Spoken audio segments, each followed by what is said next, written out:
World News Tonight with David Muir. Good evening. It is great to have you with us here on this Wednesday night. And as we come on the air tonight, we are following two major headlines playing out on Capitol Hill. First, the nation honoring the Capitol police officer killed in the deadly siege on the Hill. The powerful images playing out today. And of course, the other headline, the test within the Republican Party over what to do about Congresswoman Marjorie Taylor Greene, who has questioned whether parts of 9/11 happened and has suggested the Parkland massacre, the Sandy Hook shootings were staged. Those moving images, though, first. This began last night after the news, straight into the night and all day today, honoring Capitol Police Officer Brian Sicknick, lying in honor inside the Capitol, only the fifth person to do so. Officer Sicknick dying of injuries he sustained while defending the Capitol, defending lawmakers during the siege. President Biden and First Lady Dr. Jill Biden paying him a solemn tribute. And then there was this today. Late this afternoon, House Republicans holding a high-stakes meeting over one of their own, Representative Taylor Greene. There have been calls to rebuke her, to strip her of her committee posts, but Republicans, we have learned, have decided late today, and this is all moving, but so far, to allow her to keep her posts. So what's next? Democrats now forcing a vote to make sure Republicans are on record on this. We have it all covered tonight, beginning with that debate within the Republican Party, and we begin here with Rachel Scott up on the Hill again tonight. Tonight on Capitol Hill, a moment of reckoning for House Republicans, forced to decide whether to stand by newly elected Congresswoman Marjorie Taylor Greene, who has promoted a series of outlandish, racist, and anti-Semitic conspiracy theories, questioning whether parts of 9/11 happened and whether the Sandy Hook and Parkland school shootings were staged. What is your message to your party? In the past, the Georgia Congresswoman expressed support for the false conspiracy theory QAnon. And in 2019, she implied House Speaker Nancy Pelosi should be executed. It's a crime punishable by death, is what treason is. Nancy Pelosi is guilty of treason. She has even speculated a plane never flew into the Pentagon on 9/11. It's odd, there's never any evidence shown for a plane in the Pentagon. And after suggesting those school shootings were staged, she later harassed teenage Parkland survivor David Hogg when he traveled to Washington, D.C. to lobby for gun control. But yet you're attacking our Second Amendment. Still, even after all that, House Republican leader Kevin McCarthy gave Greene seats on the House Education and Budget Committees. Democrats say that's nuts.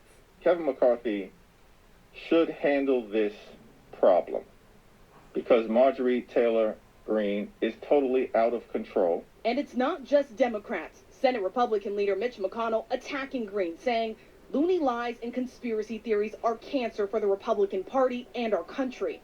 The anti-Semitism, the school shootings weren't real. I mean, she runs the gamut. The idea that, forest fires were started by, Jewish lasers. I mean, it's just so profound, so far out there that it does make me wonder how she got elected. But Congresswoman Greene does have one very powerful Republican in her corner, former President Donald Trump. Marjorie Taylor Greene, I love her. And that has put House Republicans in a bind as they met tonight to decide whether to strip away Greene's committee assignments. Ultimately, they decided not to. In a statement, Republican leader Kevin McCarthy saying he had spoken to Greene, and she recognized that her past comments now have greater meaning.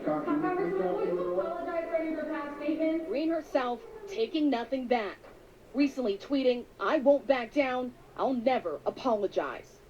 All right, so let's get right to Rachel Scott. She's up on the Hill again tonight for us. And Rachel, we learned late today that House Republicans, they were meeting about this. So far, they have decided not to take away the Congresswoman's committee assignments. That still potentially could change. You're going to follow this into the night. But what we do know is that tomorrow, the full House, Republicans and Democrats will have to vote on this. Democrats calling that vote.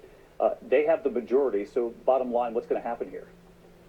Well, David, this vote will be key because it's going to put Republicans on the record. They are going to have to decide whether or not to look past Greene's comments or whether to split from their party. As you said, bottom line, Democrats have majority in the House. So if all of them stay united and vote against her, she will be stripped from her committee assignments, David. And Rachel, as you know, this is a split screen of sorts because House Republicans tonight are also debating the fate of one of their highest ranking members in the House, Congresswoman Liz Cheney.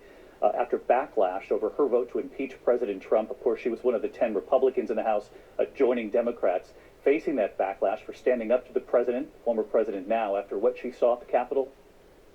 She's the number 3 Republican in the House, and immediately after her vote to impeach, we saw the backlash. Some of Trump's staunchest allies in the House demanded that she be removed from party leadership. Tonight, Republican leader Kevin McCarthy is defending her. He says that she has a right to vote her conscience, and Congresswoman Liz Cheney has no regrets. She says she will not apologize for her vote to impeach David. The struggle within the party tonight. Rachel Scott leading us off. Rachel, thank you.